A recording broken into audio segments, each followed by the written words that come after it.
Arizona football, gets a new coach and a name from the past, and a couple names are out as well.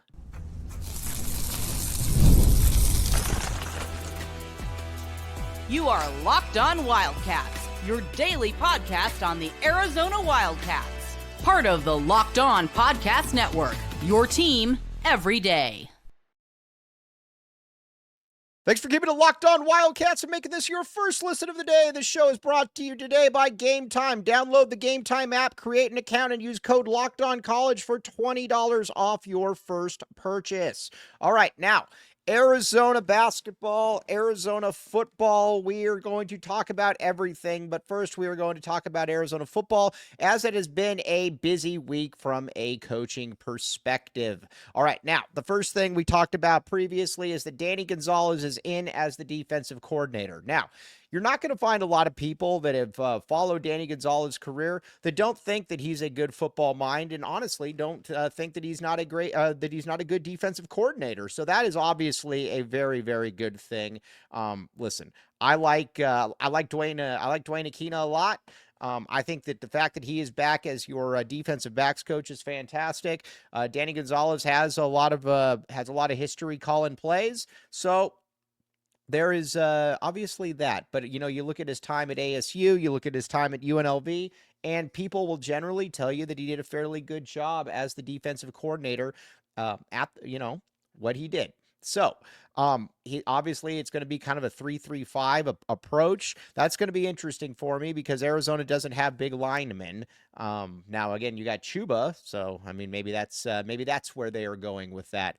But he is, I don't hate the move. Now, listen, there's a lot about, there's some things that I absolutely don't get about, some of the coaching moves and what's going on, and we're going to get to those. But Danny Gonzalez, I'm fine with. Now, listen, I know a lot of people aren't going to be happy with basically promoting somebody whose units last year were terrible. The linebacking unit was awful, and the special teams were not good. But that just kind of is what it is at this point. I'm okay with it, though. I think when you look at his track record, it's not the worst in the world, and I think that he can be somebody that, I think it could be. You weren't going to go out there and get like a DC for like $2.5 million or whatever the case may be. That just wasn't going to be the case. We all know that. So if Danny Gonzalez done a pretty good job, and it's going to be interesting to see what he does with that defense from a schematic perspective, because he is that linebacker spot. You brought in somebody new, obviously, who's probably going to play, and then you brought Tay Brown back, obviously. The secondary is, you lost Marquise Groves-Killebrew, you lost Takario Davis, but I think between, Javion Cole, Traden Stukes, getting back Genesis Smith, getting back Dalton Johnson, there's some good things to be had there as well. The defensive line very, very much worries me. I worry that there's not much there, and I worry that a lot of these guys are OKGs as well. But that's another case for another time. Now, Joe Seumalo is out. Joe Seumalo is the defensive line coach. He was the one in the press conference that basically was asked what his strategy is, and he says, just get it. Well, all right. That doesn't necessarily fly. That doesn't make a ton of sense, I don't think, to a lot of different people. Just get it. I mean, this isn't Nike. So that's obviously that wasn't great. But between running the wrong players off, between not knowing what position players played, to thinking that Chuba May was as good, if not better, than Big Bill Norton, and the fact that he wasn't liked by anybody, that's generally an issue. And Seumalo is out. Seumalo wasn't good, though. Seumalo was probably the worst coach on the staff. And after you watch what you watched last year, I mean, that's saying something. But I don't think anybody on the roster, I don't think any of the coaches are going to miss Joe Seumalo. I could be totally wrong on that, but I do not think that I am. Now, coming in, Joe Salave'a, my friends. Joe Salave'a. All right. Grew up watching Joe Salave'a. Joe Salave'a was an interesting guy. Got a 10-year NFL career. While he was at the U of A, felt like he was injured pretty much the entire time that he was here. But he's a guy that I like him. Listen, is he going to be Bill Belichick? No. He's not going to be a defensive line or a defensive coordinator, but as a defensive line coach, I think he's a pretty good recruiter. He's obviously got a pretty good in with the Polynesian connection as well, and he's been around. He's been to a lot of different places. He's been to Miami. He's been to Oregon. He's been to Washington State. I mean, he's done a lot of pretty good stuff over the years, and as a defensive line coach, I'm in on it. He also is somebody that I think is just a big upgrade over Joe Seumalo. Joe Salave'a, though, is also just a good dude. Joe Salave'a brings good vibes to wherever he is, and I'm glad they made this hire. I didn't honestly think that Brent Brennan would get rid of Joe Seumalo. Now, I think that there's probably a reason that he did because he wanted to keep somebody else. But either way, that is an upgrade because Seumalo was terrible and Salave'a, I think, is competent. And I think Salave'a is a better, easier dude to be around, which in this day and age kind of matters. Now, it's going to be interesting to see what he does with that defensive line because there is not a lot to work with there. I think most of these guys they brought in on the D line I think are basically OKGs. So you're going to have to find out then what is that, who can make that jump. Now, I think Chuba is very limited. I know some people like Chuba. I get it, but I don't see it. I've never saw it. I don't think that I just don't think he does really anything well. So there's that with Chuba. I like Isaiah Johnson. The problem with Isaiah Johnson is that Isaiah Johnson's always hurt. It's hard to bank on somebody that is always hurt to play big snaps for you, but that's just that's kind of the way it is with Isaiah Johnson. He's always hurt. There's really no other way around that one. On the ends, Trey Smith's all right. I don't hate Trey Smith. He is not he's not the best player in the world, but I don't hate Trey Smith. He's fine. Chase Kennedy, I like. The problem with Chase Kennedy is that Chase Kennedy is 215 pounds. So that's also not something that generally works when you're looking at trying to fill out a roster with players. But that's another one that just kind of is what it is. We will find out who else can do what, but I don't like anything that I've really seen from the defensive line. Now, Bear Anderson coming back, if he can be a little bit, obviously he was a freshman All-American at Memphis. If he can be a little bit better, I think that would be something that Arizona fans could definitely maybe hang their hat on. But overall, just not huge on that D line. Gonna have to coach him up. And Danny Gonzalez, to his credit or to his detriment or whatever you want to call it, he doesn't, there's not a ton of talent to work with here. Now, there are some guys, like somebody like a Genesis Smith is a very talented player. Genesis, I believe, will play in the NFL. I believe Genesis is probably a second-day pick at some point, maybe after this year. He's big, he's instinctive. And I think that like I said, there's a lot to like about him. You look at Dalton Johnson; he's obviously very, very good. Traden Stukes, getting him back, that was a big one. The other one too that I think that you're going to have to look at and say, is the West Virginia kid any good? Now, I don't know. You look at West Virginia fans, they certainly don't think that he's very good. That always worries me a little bit, but that's not the end-all be-all. Javion Cole, I'm cool with. It's he balled out at San Jose State. He wasn't great he certainly wasn't great at Texas, but just because you're not great at Texas doesn't mean that you can't actually play at Arizona. Big Bill Norton, although Big Bill Norton's been very good at Texas, but Big Bill Norton also was somebody that, didn't play at Georgia, came here and he was really good, and this coaching staff just didn't realize how good he was. So that's something. But Javion Cole, just because he didn't play at Texas, doesn't mean anything really to me. But point is, this is going to be a staff this is going to be something where you got your work cut out for you, because again, there's not a lot of talent, and you're going to have to coach them up. Now, we're going to get into the offensive news and what's exactly going on there. But first, TurboTax, my friends, TurboTax. Okay, here's the deal with TurboTax.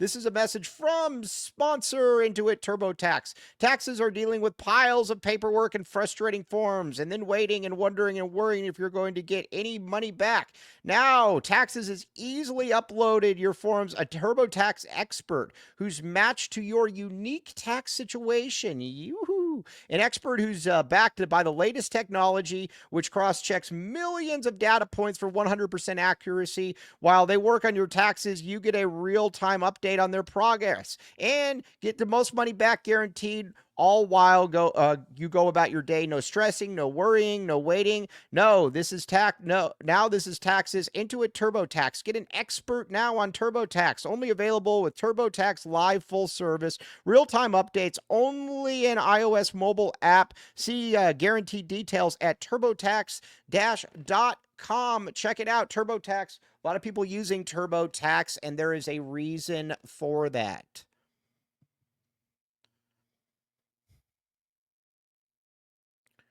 Thanks for keeping it locked on Wildcats and making this your first listen of the day. I am your host, Mike Luke. Okay, now let's talk a little bit about Matt Adkins is out. That was an interesting one to me because Brent Brennan behind the scenes was telling everybody that Matt Adkins would be back. So Matt Adkins is out. I don't know that Matt Adkins is a difference maker by any means. I don't know that he is a good coach. I don't know that he's a bad coach. I think he's a pretty good guy. I am a little surprised that Matt Adkins is out, mainly because I thought he would just be put at that tight end position, and that was that. But obviously, Brent Brennan is going in a different direction. The news, though, that does very much surprise me is that Josh Oglesby is back. That is the one I do not get. The offensive line last year was the most underperforming unit on the entire team. It was awful. And I don't want to hear the thing about injuries or that, it was late in the process. Listen, you had three guys. You had a first-round pick in Joe Salave'a. You had somebody in Wendell Moy who was showing up on second and third round draft, and he was one of the most highly sought after players in the entire portal. He stunk this year as well. Josh Baker, you brought him back. You had three really, really good building blocks, and that unit all year looked totally scattershot. They went about it in an odd way because, Brennan Carroll had a good thing going, and with Brennan Carroll, they basically just decided that we're not going to do we're going to change everything. Instead of holding our blocks, we're going to try to get downfield. We're going to try to pull, and that obviously didn't work. It was a disaster. The offensive line last year was a disaster. The thing about Oglesby that makes absolutely no sense to me, though, is that Oglesby is he has at least no track record with the spread or anything like that. This feels like a move to me that, you get rid of Adkins or you get rid of Seumalo to kind of show solidarity, but then you say, all right, but the line stops with Oglesby. I think that Brent Brennan and Josh Oglesby are basically hand in hand. I do not believe for a second that Brent Brennan would have ever allowed Josh Oglesby to go. I believe that he is a big believer in everything that Josh Oglesby does. That's a little odd to me, but that kind of is what it is at this point. I don't really get it, but Brent Brennan's going to be judged on this, and it's really that straightforward. Brent Brennan is going to be judged on how this all does work, and if Oglesby comes back and the offensive line is good, well, then guess what? Brent Brennan's going to be okay. But if it's not good, this is going to be something that he's going to have to look at himself and probably be like, well, you know what? That cost me my job. I don't see anything from Oglesby that led me to believe that this is a move that makes any sense. But at the same time, I also think that we're kind of at the point now with Oglesby where Brent Brennan is tying his horse to it, and we'll see. Looking on the offensive line, I do think that there's probably some more quality depth. Listen, I think you bring in an Oregon State transfer, you bring in the Hawaii transfer. I think those guys should be both solid. You still don't have a center, which very much worries me.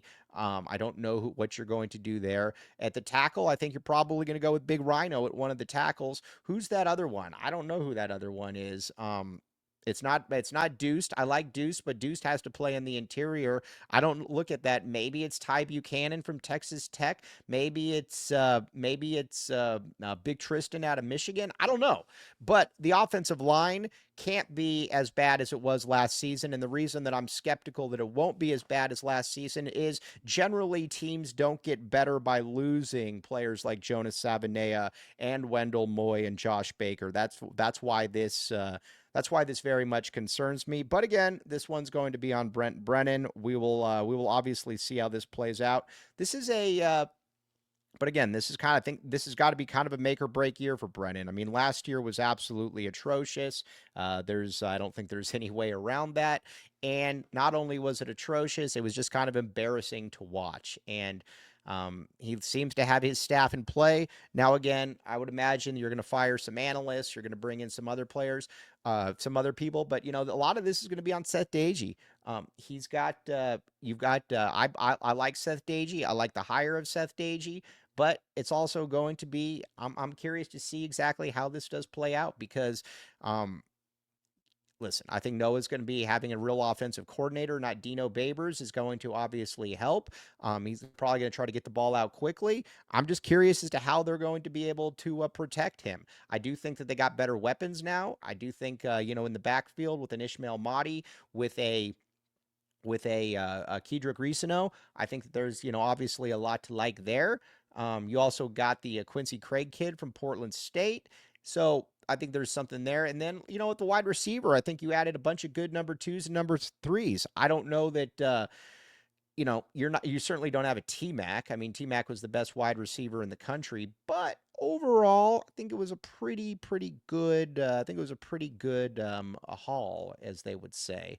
So we'll find out, but it's going to come down to that offensive line. I don't know what to make of that offensive line, and I don't think really anybody knows. We will see though. All right, now we're going to be moving over to a little bit of Arizona basketball as well. The great thing about Arizona now being 4-0 is you got a little bit of margin for error. Now, again, you want to stay greedy here. We talked about this before. Baylor's a big game for the Wildcats. Baylor is a team that they're very, very talented. You've got the big man up front, the transfer out of Miami, who basically is 16-11. He's very, very active. He's tough. And he just gave ASU the business. Then you've got VJ Edgecombe as well, who's probably a top 5 to 6 pick. I think a lot of people have been kind of surprised that he hasn't been better, but whatever. Then you've also got somebody like a Jeremy Roach. Everybody knows him from his Duke days. He's solid. I like Jeremy Roach. That's a lineup. That's a matchup where Arizona probably goes into that point guard position. Probably equal. You've got some other dudes as well, your Langston Loves, guys like that. But this is a game that Arizona needs. You're 4-0 now. The whole thing is you've got to protect home court in the Big 12. It's the old Lute Olson thing where you protect home court and then you got to split on the road. Baylor is going to be a tough matchup, though, for Arizona because Baylor is big up front. This is not a good game, in my opinion, for the Twins. I think this is going to be a very difficult game for the Twins for a variety of reasons. First and foremost, you've got a player in Trey Townsend that generally doesn't play very hard. So that's generally not a good recipe for success. Then on top of that, you've also got somebody in Tobe Awaka who plays hard but is incredibly limited. That will be an interesting one to see how that does play out. Tobe Awaka, no 3-point shots from Tobe Awaka. No 3-point shots. We do not want those. Now, when it comes to what Henry's going to bring. Henry is going to be huge in all of this, and we are going to talk about what Henry needs to do. But first,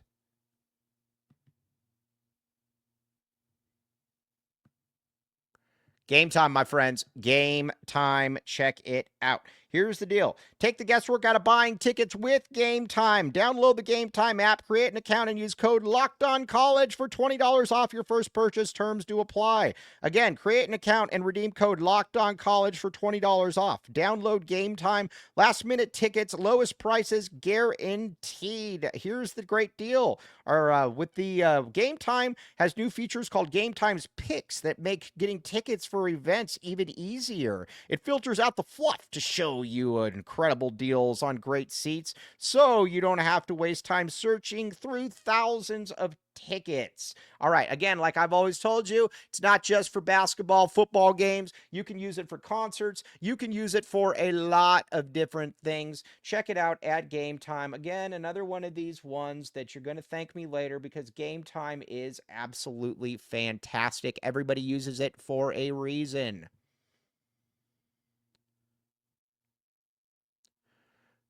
Thanks for keeping it locked on Wildcats and making this your first listen of the day. I am your host, Mike Luke. Okay, now, this is, like I said, this is going to be a big test for Arizona, but you want to get greedy here because now if you're 5-0, if you're able to beat Baylor, then you can look ahead and you're like, all right, then we got Texas Tech on the road, then you got Oklahoma State, then you got Colorado. I think it's very, very. The next 4 games, you want to be 3-1, in my opinion. At the very least, you want to be 7-1 going into that Iowa State game because then you're going to start playing some real teams. You're going to start playing Iowa State. You're going to start playing Baylor, or Baylor already played Baylor. You're going to start playing your Houstons, your Kansases. Later on in the season, you're going to start playing some pretty darn good teams. So you need to be able, in my opinion, if you can get this win, it gives you a little bit of a margin for error. Keep in mind, the Oklahoma State game is on the road, so that's obviously not a huge that's not a great thing for Arizona, but Oklahoma State also isn't great. So I'm not going to sit here and say that Oklahoma State's great. Arizona can certainly win that game. Also, Texas Tech on the road, it's going to be tough. I mean, you saw what Texas Tech just did against Iowa State, but that's also a thing too that you're going to continue to see in the Big 12, though, is that these games aren't easy. There's no way around it. These games are not easy. Nobody's going to look at these games and be like, all right, yeah, that's an easy one, or that's an easy one. That's just not how this one's going to work here in the Big 12. These games are going to be difficult. And when I say they're going to be difficult, they are going to be difficult. A win is a win is a win. That's why I keep saying you're 4-0. Just try to keep pushing that one. Now, again, it's going to be a late start. But either way, you get that win, I think you feel a lot better about where things are headed for in the future, at least. Now, looking ahead, though, you're going to have, the Big 12.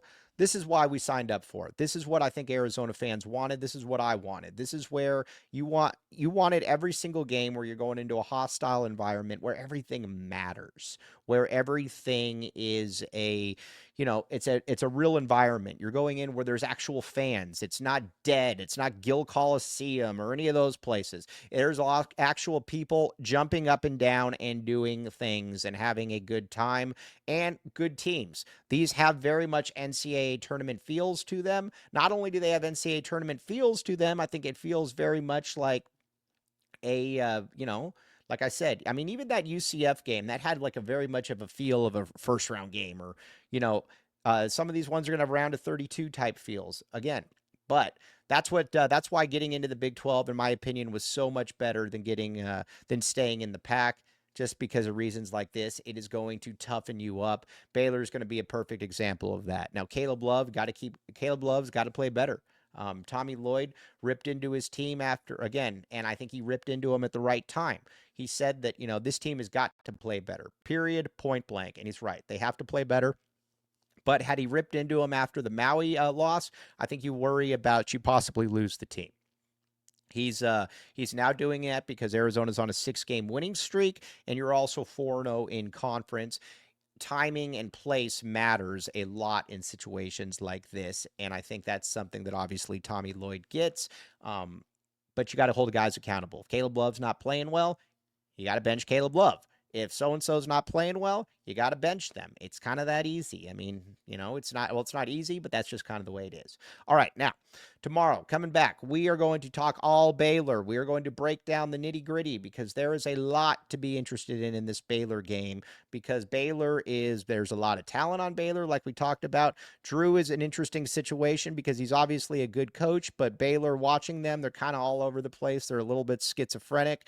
This is a winnable game for Arizona, but it's a game that you've got to take very, very seriously because Baylor can absolutely beat you. Not only can Baylor beat you, Baylor can also run away with some something if you don't take them serious. They have that type of talent. But again, this is a win that Arizona just needs to have, period, point blank. Okay, as always, though, very, very much appreciate you all making Locked On Wildcats your first listen of the day. Arizona in a big, big win against Baylor. Let's push that one to 5-0. All right, on that note, though, I'm Mike Luke, and we will be back with you tomorrow. And again, like I said, thanks for making Locked On Wildcats your very first listen of the day.